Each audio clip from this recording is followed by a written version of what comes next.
We live in a country where men and women are meant to be equal. Same pay, same careers, same opportunities. But children as young as 7 think that boys and girls are fundamentally different. I think boys are cleverer than girls. Men are better at, like, being in charge. I would describe a girl as being pretty. And that these differences will define the lives they live as adults. If the woman has a child, the men have to go to work and earn some money. Men are more successful because they could have more harder jobs. I don't believe that biology alone can explain these differences. I think the answer lies in the society we live in. I'm Dr. Javed Abdulmunem. What if they called you all Sweet Pea? I'm going to find out if by turning a class of 7-year-old primary school children... What are we doing? ...gender neutral... You've got to start going to the same toilet. I can change the way they think about themselves. Everyone can have a chance to do what they like. And the way they think about their future. I do not like reading, but I like reading that book. And if I can do that, perhaps there's a chance of making their adult lives really equal. Made to be underpaid. Would you dress your daughter in that? It kind of makes something that seems so innocent not really that innocent after all. But it isn't going to be easy. I want to do it anymore! I want it to go back to boys and girls. I didn't think I could do it at first. What we're trying to do could actually be very difficult. I think you're going to struggle. Every child deserves the same opportunities in life. But unless we stop treating our boys and girls differently, that simply isn't going to happen.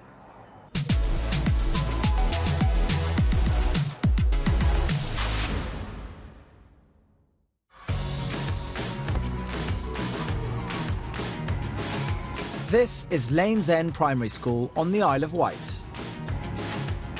Good morning, everyone. Good morning, Mrs. Size. Good morning, everybody. Where, at the beginning of the term, I ran a series of tests to measure the level of difference between the boys and girls in this class of 7-year-olds. Differences in areas like levels of self-esteem, confidence, and empathy. And the results were shocking. I'm seeing here evidence that the girls significantly underestimate how clever they are and have less self-esteem and self-confidence.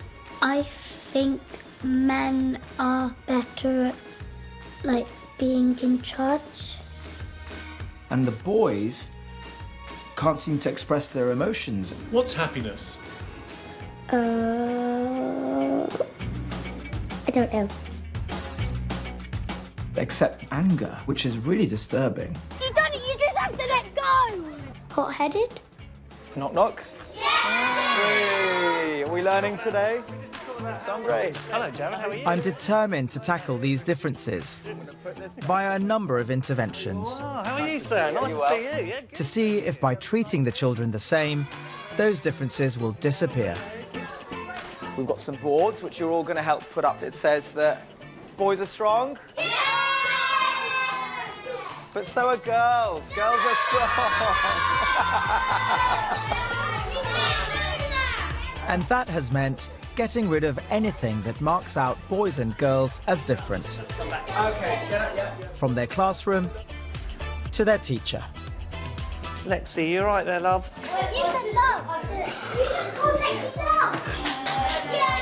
I'm halfway through my time here at Lanes End, and I've had some success in getting the children to think differently about traditional roles for men and women.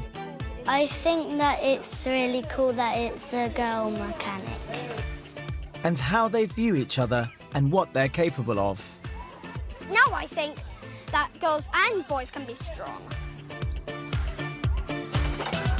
But it hasn't all been plain sailing. I can't hear you, I can't hear you. And it's clear that I'm facing attitudes that even the people who know them best see as deeply ingrained. I think from the moment they're born, they are aware of gender from the clothes that they're given to the language people use. So even though we do a lot of work around it, it's very much that they've still got very set mindsets on what is acceptable for their gender.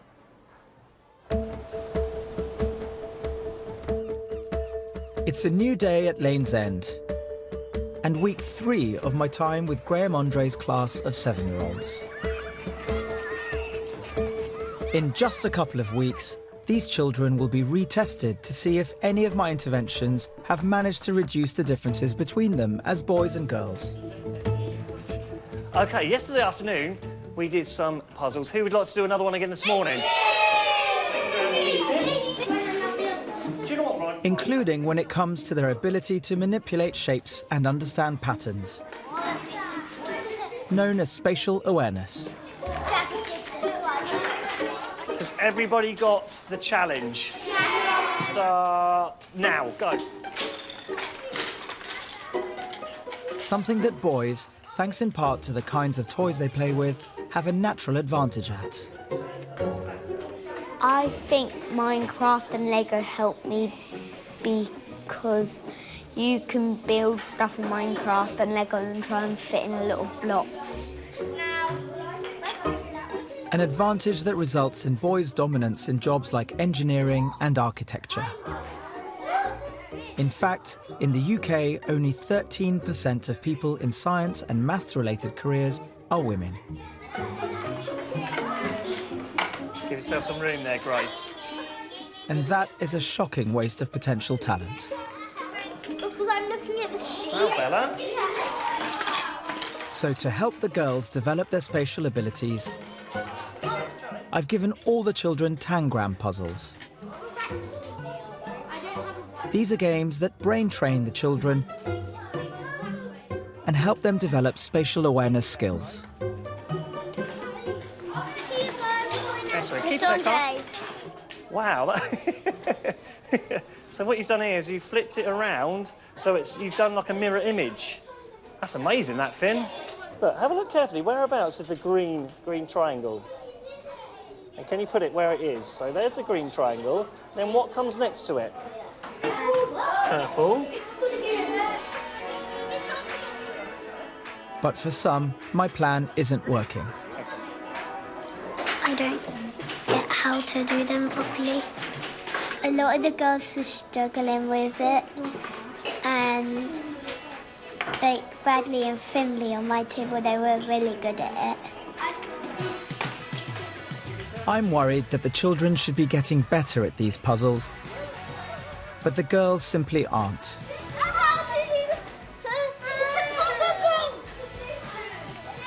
I want to find out if the difference between them is so marked because male and female brains are structurally different.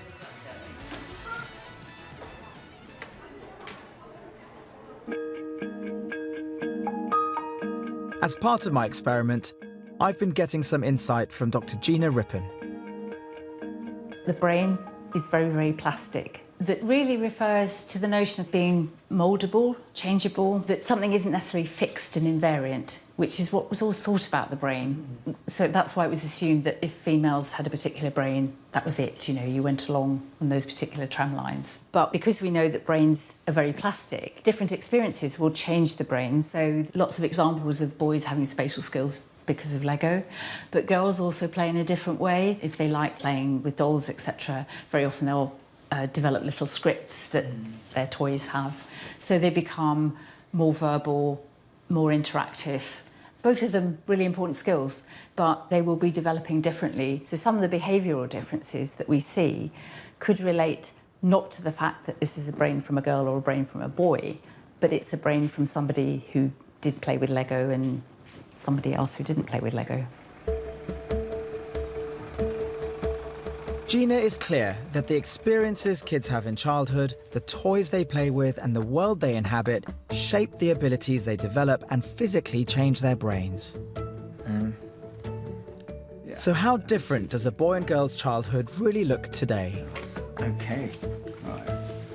This is the result of a quick trawl down the high street from Debenhams to Next to Matalan to Argos, M&S John Lewis, right across the price range. There are exceptions out there, but far more than when I was growing up. There just seems to be an overwhelming avalanche of blue for boys and pink for girls. High street stores don't necessarily have aisles marked boys and girls, but it's quite clear what's meant for who. There are whole sections packed with pink toys aimed at girls, so pink domestic appliances, pink prams, and the toolboxes and construction kits are all blue. If children's brains really are moulded by what they experience, then this total divide between what's the boys' world and what's the girls' world worries me.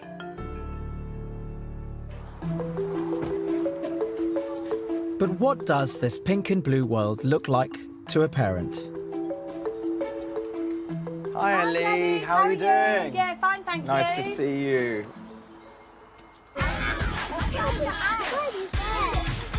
To find out, I've come to the pinkest place I can think of. An 8-year-old girl's birthday party. In the pink tent, that's where the party is. It is very pink, isn't it? Yes. Edie's party is an avalanche of pink. Sparkles and feather boas. So you like being a girly girl? Yeah. What does it mean to you to be a girly girl? Just be the girl.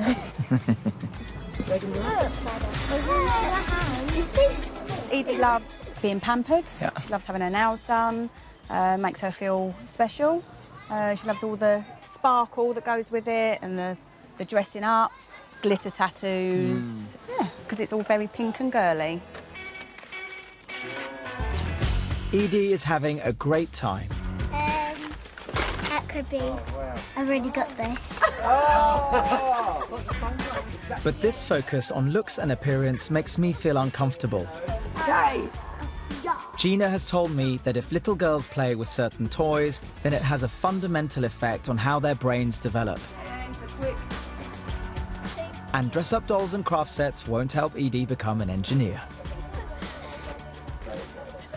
Oh, what did you get her? So we got some arts and crafts stuff, different highlighter pens, a multicoloured pom-pom ball for her school bag. Oh, right, okay. And a big sort of eraser with that's also a pencil sharpener as well, because girls just love arts and crafts. Would you get that for a boy? No. It seems to me that when we give children the kind of presents that we think they want, all it does is affect what they are capable of.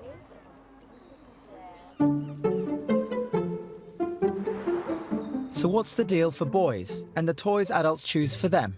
Hello. All right, Niall, how are you doing? Good. Upstairs? Yep. I've come to see Niall to find out. You'll be surprised. Oh, look at this toolbox. So you've got actual huge toolboxes full of Legos. What's your favourite thing to play with? This. Oh, wow. That looks like that goes pretty high. Yeah. Does it? Did you build that? Yeah. I thought there'd be clothes in here.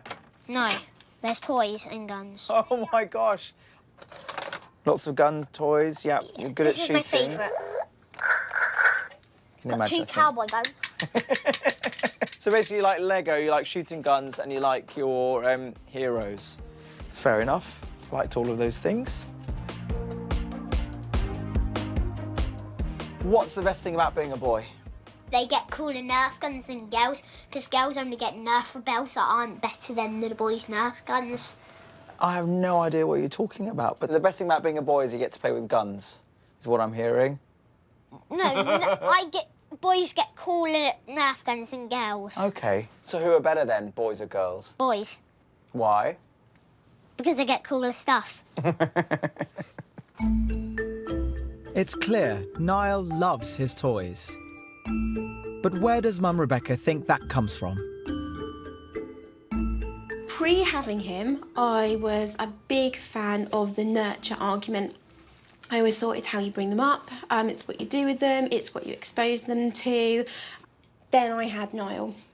And far more is ingrained, far more is a Heart of Nile than I ever realised. I had a bit of an anti-gun rule until he started school, but then he made them out of Lego and sticks and everything, and one day he said, look Mum, I've got a handgun, you can't take this one off me. Oh. And I knew about that point I'd probably lost the weaponry argument. It's totally changed my view of all of it. Well, if that is the case, then what we're trying to do could actually be very difficult. I think you're going to struggle. Thanks, Niall. Bye. Really, thanks for showing me your toys, OK? Bye-bye, Becca. Thanks a lot. Okay. Children occupy a world where adults are giving them messages constantly about what it means to be a boy or a girl. So parents who say that it's in their child's nature just to act a certain way or to like certain toys, it came from them. And they, in turn, receive the same messages from their parents, and so on and so forth. The cycle just goes on. And I believe this influence isn't just limited to choosing toys. It's also found in the clothes parents buy for their children. Best ever bro, cool dude. So let's just see what the equivalent for the girls is. So if we go to girls, oh God. I'm finding this upsetting, looking through these clothing websites. Nearly all of the online stores I've looked at here start with a girls, boys tab. So straight away you're separating the clothing. And then when you look at it, it's mainly pink and blue, but it's not just that, it's the slogans. For example, this one for girls, Forever Beautiful. This one for boys, Here Comes Trouble. Seem pretty harmless, and I think lots of people would dress their children in that. But I wonder if parents even think about that or even are aware of the link between the slogans and how their children think. So I am going to design some T-shirts to really explore that.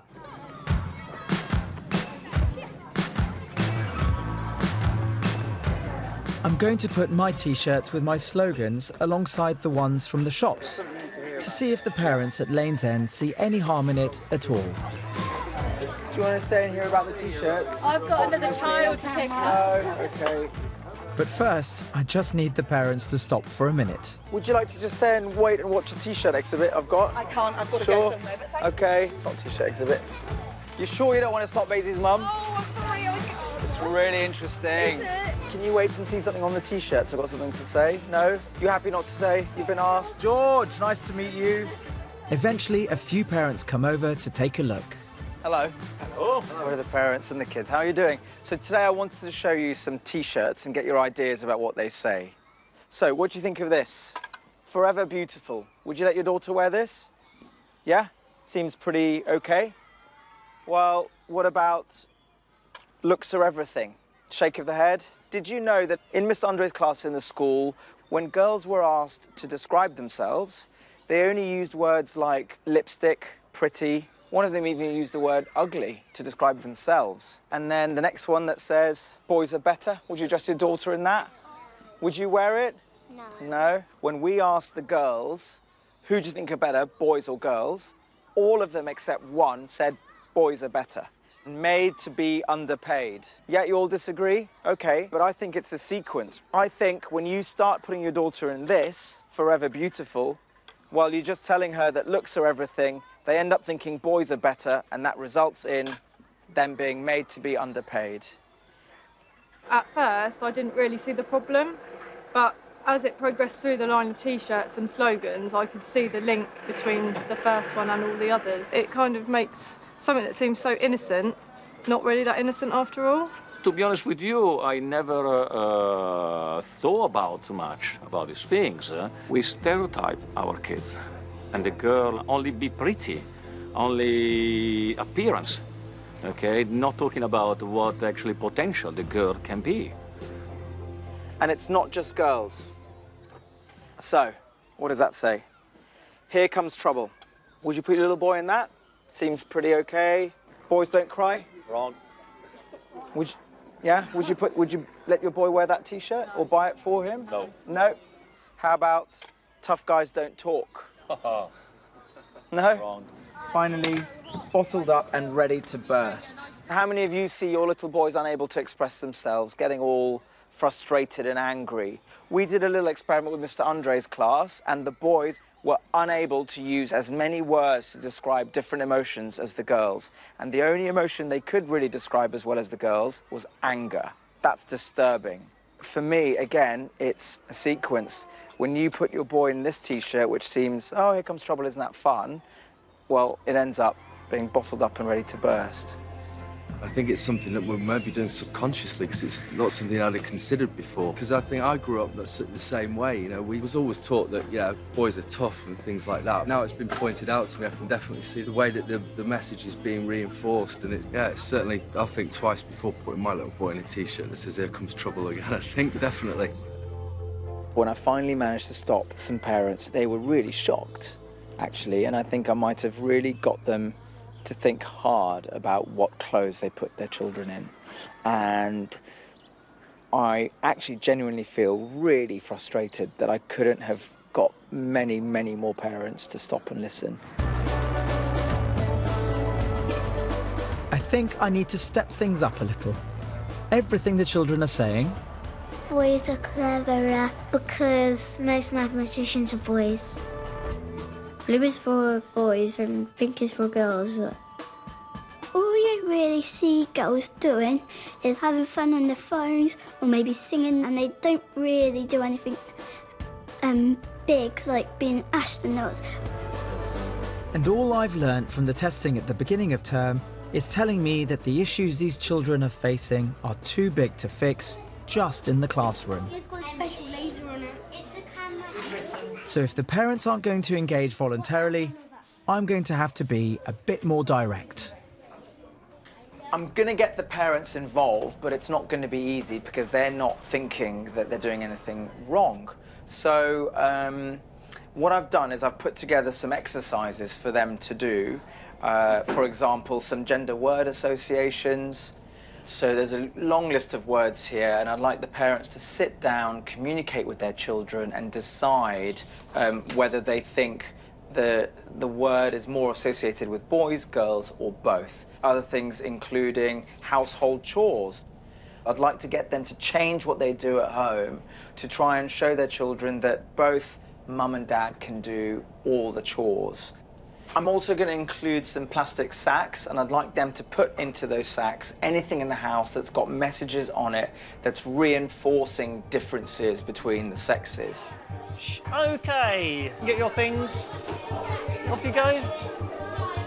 I've got Graham to ask the parents to stay behind to pick up their homework. OK, parents. You know how the kids have homework? That's parents' homework. It's only a few hours of the day in there, and there's quite a few hours at home. So we want to try and get the most out of this experiment as possible, OK? So there are quite a few asks in here, ranging from the way you speak, the activities you do, the chores you do, and who does them. These sacks are for you, please, to declutter the bedroom of anything that's excessively gendered. So for the girls, all the pink princessy things, and for the boys, all the superhero guns. How many sacks you got there? 4. 4 big sacks. Do you think this is going to be easy? No. No. There's a firm no from Riley's mum? Yeah. He's strong-willed, isn't he? Very strong-willed. Yeah. You can relate what you're doing in the house to what's been happening in the classroom and link it up. Just say, right, tell me what you've been doing in the classroom. If it's positive, I'd like now to do that at home, and this is part of that process. Take one of these A4 pockets and pass them out. And here are your sacks. Thank you. I can imagine the sacks are going to be hard. Cool. I just realised how girly everything Maisie owns is. We have a wardrobe for dressing up princess dresses. So have I for roofs. That's hard, isn't it? What's that? Nicknames. The nicknames, to stop that, yes, because Mr. Andre has been doing that in the class. And he thought losing that sort of, it's a tenderness, losing that tenderness, that nickname might be negative on the children, but he hasn't seen any of that. So, a little bit of homework. Sometimes I might say, you know, you get your beauty sleep or you know, get your sleep like a princess, so I may have to change that. Nicknames and that probably he doesn't really pay much attention to. It goes in one ear and out the other when they're that age, doesn't it? Toys, it really is only iPad, PlayStation or football. Nerf guns every so often, but then he does play that with his sister. Doesn't that count? Do they have to be taken away? His is boys and hers is pink, I must admit. There are going to be some things in there that the kids themselves are going to resist, and then the parents are going to find that very hard to execute. It's easy enough for the parents to say, yes, we're going to do this, but let's see if they actually do it. If I'm going to remove all the differences from the children's school day, there's one thing I just can't ignore. I've got a potentially controversial idea. What I want to do is really challenge the idea in the boys and girls' minds that they are different by making them equal in the toilet. At home, toilets are unisex. In nurseries, they're unisex. In increasingly larger numbers of workplaces, they're unisex. So why not when you're 7?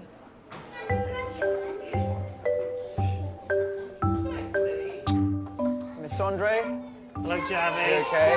Morning. Good, good. I'd like to borrow the kids if I can. Is that all right? Quickly, come with me, kids. Javid? Yes. Javid, what are we doing? You'll find out. Come with me. Stick together. Ronnie, Orion, keep coming. Okay. We've been doing loads of work in class. We've been doing loads of work with Mr. Andre, isn't that right? Learning lots, okay? So you've got to start going to the same toilet. So this, ladies, is now going to become unisex. By getting the children to share the toilet, I hope to encourage them to start seeing themselves as equals. Is it pink in there still?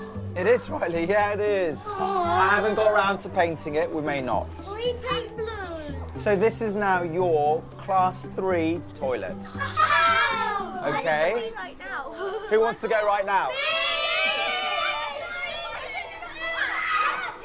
I think it was a good idea for boys and girls to share, because then, like, the boys know what the girls' toilets are like.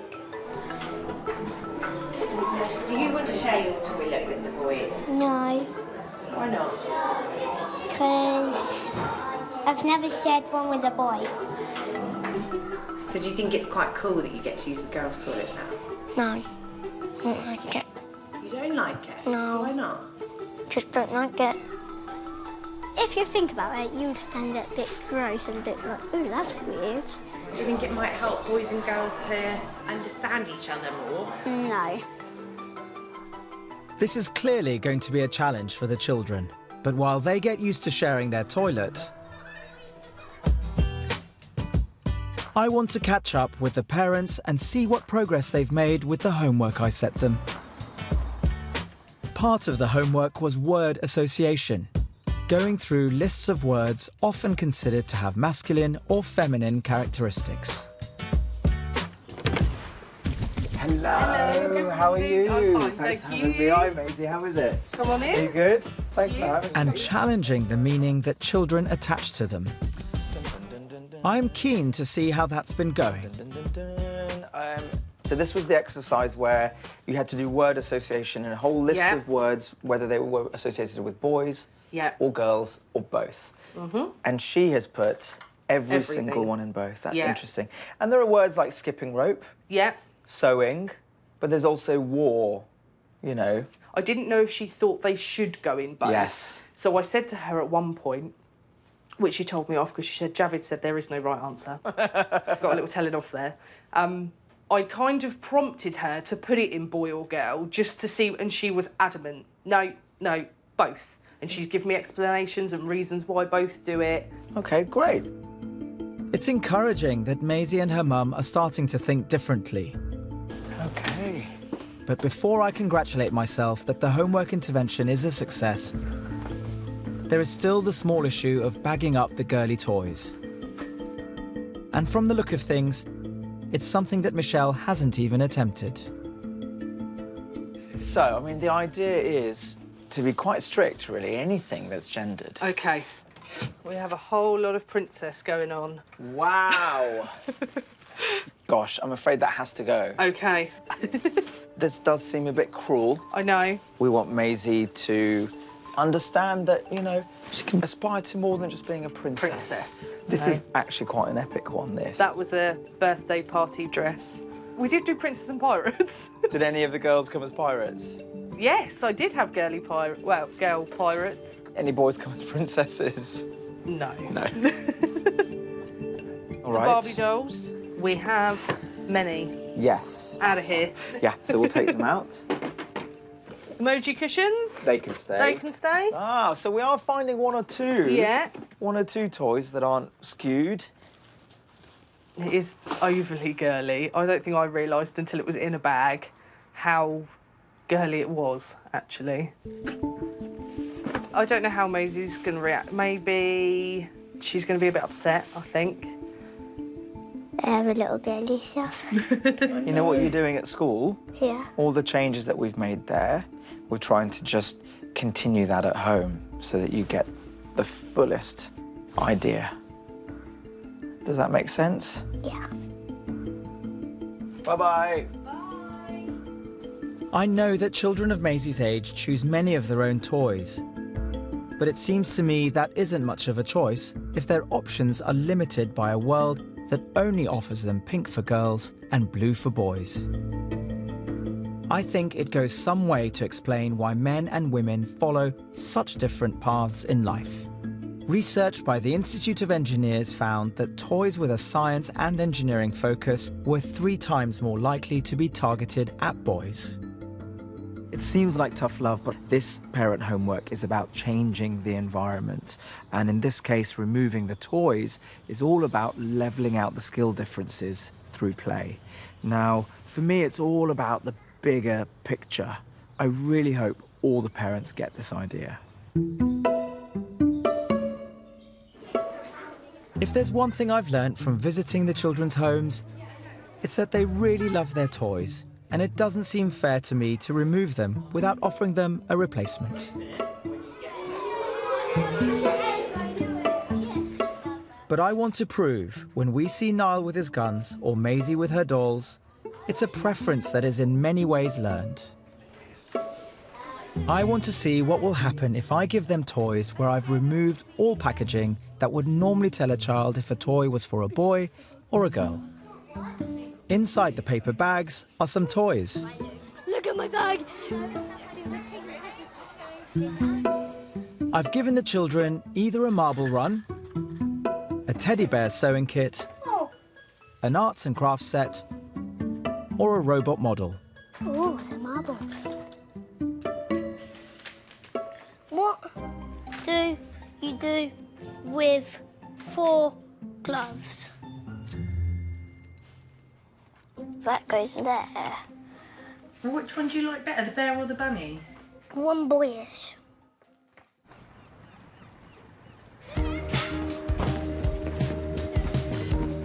The next morning, I'm keen to see how the children got on. So I've asked them to design a poster for their toy. I think it's like aimed at boys because it's kind of green. Boys like buy that stuff because of what the outside package looks like. Yeah. Most of the time, because they make it look more girly and more boyish, don't they? Yeah, I actually agree with that. Completely. Completely? Wow, I've never heard you say that before. These new toys have become a talking point for the class.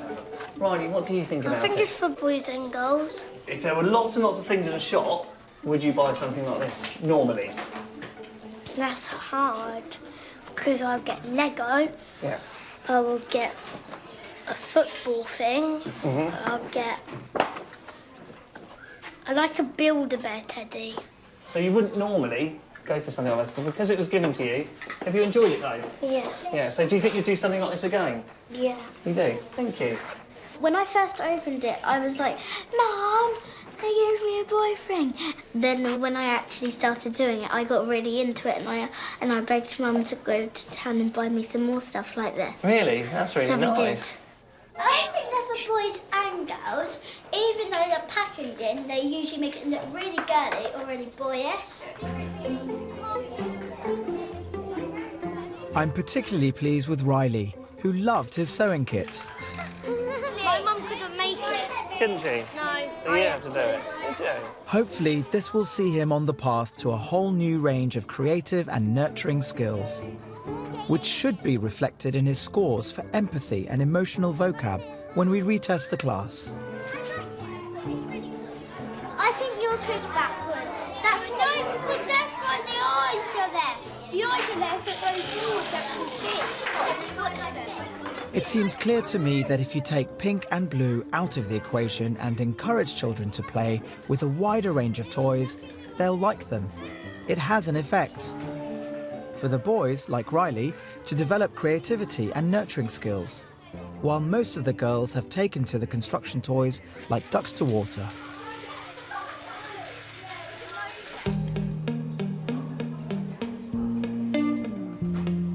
It's been a while since I introduced the unisex toilets to the children.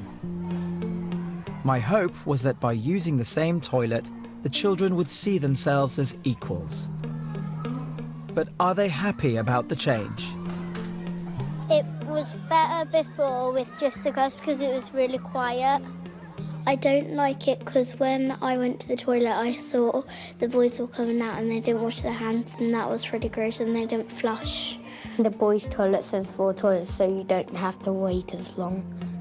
The boys are really annoying in there. Since the toilets have been boys and girls, I've been trying to hold it all day, and it's been really hard.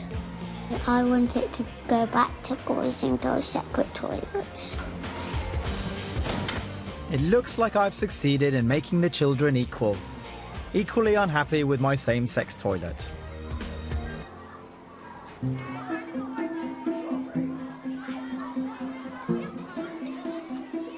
When I first met Graham's class, it was striking how strong their opinions were when it came to the roles of men and women in society. Girls look after the child and boys do lots of cool stuff. If the woman has a child, the men have to go to work and earn some money. These are very set ideas about who does what when it comes to life at home. Mums wash up and do the dinners. But they also reflect what the children think men and women can achieve. If they go unchallenged, then equality in adult life is never going to happen. Men usually just lie on the sofa and snore.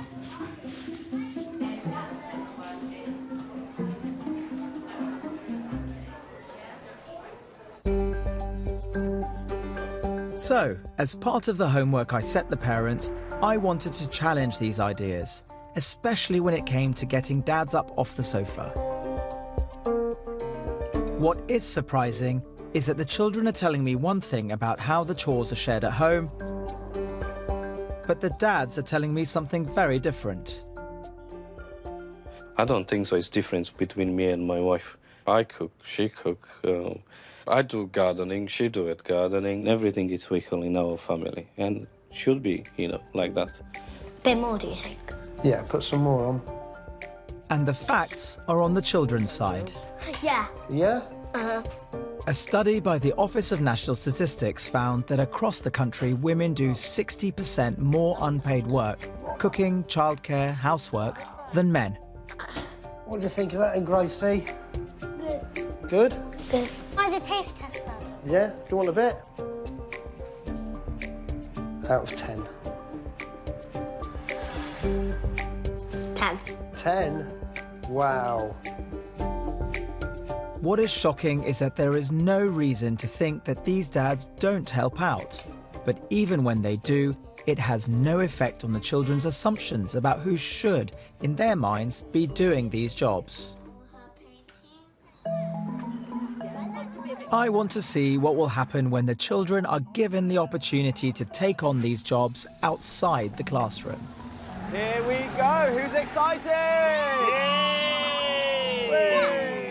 Will they go with their assumptions? Or will having seen their dads up their commitment to domestic chores at home have rubbed off? Who can see the sea? So I've organised a school day trip to the beach to find out. Oh, look at that sand. Feels good, doesn't it? I've set up 2 tasks for the children. Build a fire pit and make a picnic. At the start of my time on the Isle of Wight, I've no doubt that these children would have thought that picnic making was a woman's job and that fire making was a man's. I want to see if those views have changed. I'd like you guys to just start prepping the beach area. Some of you need to start preparing the picnic, and some of you need to start preparing the fire, which we'll have to toast marshmallows later. Decide between yourselves who's going to do what while Mr. Andre and I start preparing the activities. Okay? I'm going to do the picnic. So get blankets first. They just split into 2 almost equal numbers of groups. I mean, I think it's 10 and 12 we've got. So it is, yes. Okay. I thought they'd all go for the fire pit. As it sounds, you know, it's quite an exciting thing. And actually, in terms of boys and girls, I think there are just more girls on this one. On the picnic group, yes. And I'm surprised about which boys are actually at the picnic group. You've got Bradley, Riley and Finn. So actually 3 of the strongest footballing type boys. It's a great start. Girls seem to have grown in confidence and assertiveness. We need to cut up this lettuce. Yeah. I think Lily's conducting an orchestra there. Yeah, Lily's really... she's just taken over, hasn't she? What can we use to get put on the vegetables in? She seems to have an idea of what needs to be She's happening. very much in the centre. Yeah, and the others seem to be going with that. Yeah, you can still dig with your hands. Funnily enough, it's Cara that seems to have taken a bit of charge on this one and brought the group together to work. Did. And the boys are happy doing a task that just a few weeks ago they never would have tried. They need to be thinner, don't they? Cut them in quarters, cut them in halves, cut them in halves. I'm pulling! I'll teach you how to do it. But before long, some of the boys revert to type. So, Riley and Bradley seem to be doing their own task over there, is that right? Yeah, we're trying to make World War II. Why have you stopped doing this? Because it's hard. Why is it hard? Because, like, if I'm not a girl, like, every time I go... Riley! This is my trench. Yeah. So what made you come over here? We got bored doing that. Doing the picnic? Yeah. Why? It's for girls. Right, well, it would be good if you can go back to what you'd started doing, please. Is that okay? We can't have a third activity. Come on. Good job. Come on, Bradley. Come on, Riley. There's still some sort of stereotypical behaviour going on here, particularly with a few of the boys losing interest really quickly with preparing the picnic. You know, you ask Riley, why did you get bored of it? Oh, well, it's for girls. That might just be because it reflects what their day-to-day activity might have been at the beach. Mum would prepare the picnic, Dad prepare the fire, and that's exactly what I'm trying to challenge here today. OK, let's all have lunch, kids. Yay! Come and sit down. These sandwiches are amazing. Hey, I made those sandwiches. This is what What's a trip to the seaside without beach games? And over my time with the children, I've learnt that one game has a huge amount of power over the boys. It's how they define themselves, and girls are very much excluded. When I grow up, I want to be a football player. Who's better at football, boys or girls? Boy, Why? because they just are. Do you ever play with the boys at playtime? Not often, because they usually play football. When the boys play, it gets a bit rough. Football seems to be massive currency at the school, particularly for the boys, of course. So how good you are at it, how much you know about it, really seems to define you as a boy's boy. But I've talked to some of the girls, and they actually really want to play. They just don't have a chance. Hi, kids. Riley, I haven't even said what we're doing yet, Riley. The activity this afternoon is football. there's going to be a match at the end of the day. But you've got to practice first. I'd like you to practice together in mixed teams, all right? So how about everyone to this side, go and practice over there. Everyone on that side, go and practice over there as one team, okay? The children couldn't be clearer. Boys are good at football, girls aren't. But everything I've seen so far says any difference is purely down to practice. And just like with Tangram puzzles, with practice, the plasticity of the brain will mean the girls will get better. Boys and girls have got the same bones in their legs, they've got the same pair of eyes. Actually, gram for gram, they're the same strength. So why are boys better at football? Because they do it more. And girls could be just as good at this age if they had a chance to do that practice. The practice is going okay. The children are running around, with the odd example of boys helping girls. Yeah, wrong. Wait, do you want to do a shooting right now? But now I want to test for a deeper change in the boys' attitudes to the girls. I'm going to offer a choice. And their answer will give me an idea of just how far they've come over the last 4 weeks.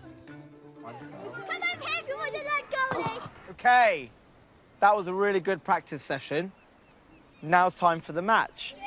But I'm going to give you the option to revert back to boys versus girls. Do you want to do that?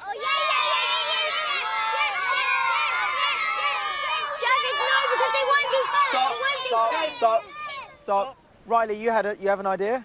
Yeah, stay in our mixed team like this, because we got a good formation, and the boys always play football, and we'll beat the girls, because girls don't play football that often. So I'm hearing that you'd like to stay in the mixed team, because otherwise the boys will beat the girls and it won't be fair. And it'll be like 12-0.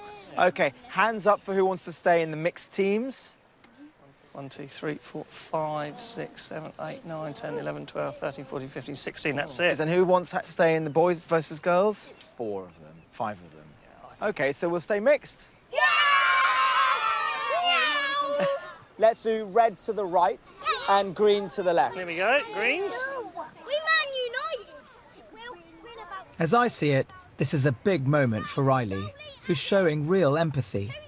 He has worked out that a boys versus girls match simply wouldn't be fair, and that wouldn't be any fun for the girls or the boys.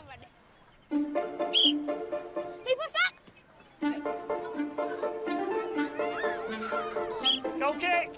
Because there were some shouts for going boys versus girls, definitely. And so it was surprising that it was Riley.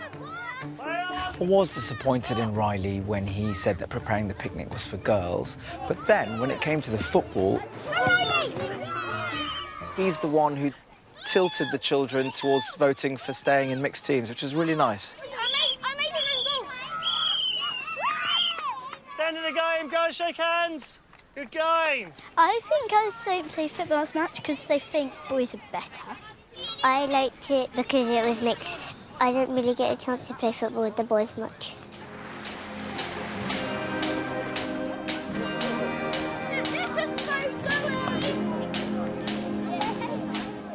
Since I joined them at the start of term, I think the children's attitudes about what it means to be a boy or a girl have changed.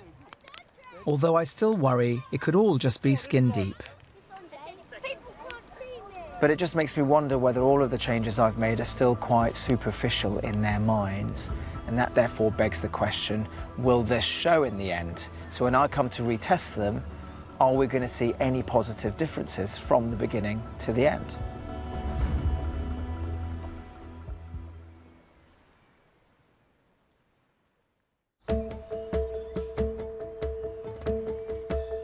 It's the last day of term. We're retesting the children in Graham's class, looking for any changes in their ability to express emotion, assertiveness, self-confidence, and empathy. To help us be sure that any differences are down to my interventions, we're also testing the neighbouring control class, who followed normal lessons.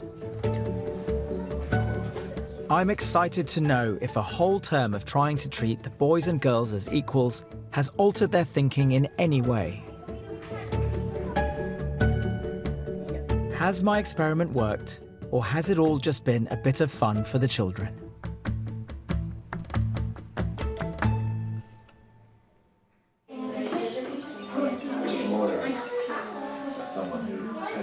So, for the results. At the start of term, there was an 8% difference in self-esteem levels between girls and boys. Encouragingly, it's now only 0.2%. I think I can do anything now because I know that I can be anything I want to be. Some stuff I'm not allowed to do, but when I'm older, I definitely can do anything. No girls now describe themselves as ugly, opting instead for words like unique and happy. Boys' pro-social behaviour, that's their kindness to others, is up by 10%. And their ability to identify emotions has improved. I think the boys have been nicer to the girls sometimes. I think boys have learnt to be more caring. Girls' self-motivation has shown an increase of 12%. And the girls were an incredible 40% more accurate when asked to predict their scores before a test. I would describe a girl now more cleverer, more stronger, and more smarter. One of the biggest changes we've seen is in the boys' bad behaviour, which has gone down a whopping 57%. I think it's better to express yourself than getting angry. I don't think I stop anymore because I just tell people. I've learnt it's better to talk than stop. And finally, the Tangram puzzles that test spatial ability. After just 2 weeks of practice, we found that the top 10 pupils are now 5 boys and 5 girls. These results are really encouraging and show that the children have started to change in ways that may have a profound effect in later life. The difference between them is 8. But for me, what is most striking is that all these changes have taken place in a matter of weeks. I'd love to see similar changes attempted in schools everywhere. You can see it in the class, you can see the confidence in these children that they didn't have before. Now they're sort of challenging things a lot more, which I think is brilliant because, of course, as they go through life, things they're told and things they're told to do aren't always going to be things that they agree with. And actually, I think the skills that they're picking up now is actually we can challenge that. And, of course, if they go through life and want to challenge those things, they probably feel they can now, whereas they couldn't before. Shh, Nancy. Stop, Lexi, please. Right, Nancy, why aren't you doing something on your iPad? I don't know, you've turned these kids into monsters. The girls. They were never like it before. It's the end of term assembly. And Graham and the class have prepared a special performance to show the other children, the parents, and the head teacher, Caroline Seiss, just what they've learnt. I'm a little nervous to see what they've come up with. This is our poem, Girls and Boys. We have learnt boys can bake in the kitchen. Girls can go on a boat fishing. Boys can be sensitive. And girls can be strong. We have learnt being equal is not wrong. Toys shouldn't be just for girls and boys. Change your opinion on gendered toys. Cars can be liked by all, and liking blue and pink is cool. Boys can dance and girls can fix.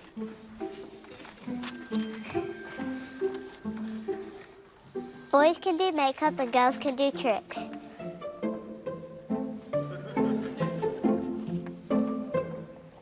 Any gender can build a fire pit and toast marshmallows when it is lit. Javi was the best at it. Boys and girls can make a team and help us to achieve our dream. Boys and girls in confidence have grown. We work in mixed teams and not on our own. We've changed our thought about girl and boy roles. Men can wash dishes and women can drill holes. Boys and girls can both be caring. When we work, we are always sharing. Believe in yourself, either girl or boy. Even if you want to be a pirate. Ahoy! Ahoy! Every gender fits, it's true, if you make a change in you. That was good. That was good, man. That was good.